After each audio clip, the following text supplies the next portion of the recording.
I'm a social media influencer in Malaysia. I was different because I was bilingual.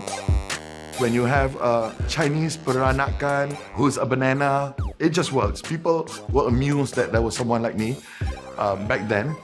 I had 6 colors in my hair, piercings, tattoos, but I was still a mama's boy. So it was a lot of weirdness. The name or fame that I got from being on social media went into things that I believed in and anything and everything that resonates with me. That's how May 9th happened. On 10th April, the incumbent government declares voting day the 9th of May, effectively giving Malaysians only a month to prepare.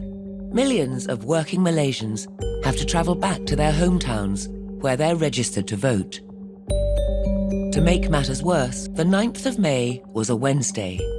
Traditionally, polling is held on weekends to ease the stress of those who need to make long journeys to vote. Certain parties saw it beneficial to them for people not to go out and vote. That's what the general sentiment was on why it was a Wednesday. One of my followers reached out to me and said, I would love to, but I'm staying in Negeri Sembilan, which is here, and I need to go to East Malaysia to vote, which is in Sabah, which is on the other end of the spectrum. I need to help her to go home and vote. That's Pulang Mengundi, go home to vote. And I put out a call asking for sponsorship. And I was flooded with people willing to sponsor a total stranger to get home to vote. And that kind of opened my eyes and I realized that, you know what, let's make this official. Hashtag Pulang Mengundi is born. The hashtag links voters who need financial help with angel sponsors. Within 3 to 4 hours, we had so many people jumping on the hashtag. I think we had hundreds of matches being made on the first day alone.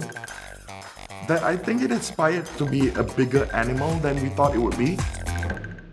I had an Astro Awani interview to talk about the movement, and by the time I stepped out of the TV studio, I went through my Twitter and I could see the hashtag just zooming past. There was so much coming in that were just spamming government propaganda.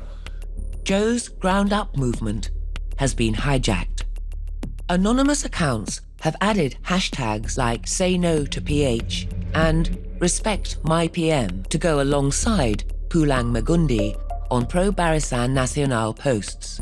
Thousands of such posts, spread by hundreds of Twitter accounts, are automatically shared with all of Pulang Mengundi's followers, drowning out legitimate calls for help and swaying voters to support the incumbent party. Joe senses something is amiss. Many of the accounts went by strange names and most had generic profile pictures. Joe sends out a call for help. Together, he and those who responded hunted down and reported all the dubious accounts to Twitter. At one count, I had more than 7,000 accounts reported by me alone. I think there was dozens, if not hundreds of us doing that at any point. Twitter evaluated the accounts and suspended those that were in violations of the platform's rules. It turns out, nearly none of the tweeters spamming the movement are humans. I have been paid, obviously, to do campaigns for various political parties before, and that included the government then. So you pretty much understand the MO of most politicians and most political parties. When we started trending and we started ruffling a lot of feathers, I told them we're going to be attacked by bots. It's going to be savage. It's going to be thousands of bots flooding the timeline when it comes to the hashtag. Twitter bots are nifty little programs capable of tweeting, resharing, and liking posts automatically. Essentially, it's spam and it's noise.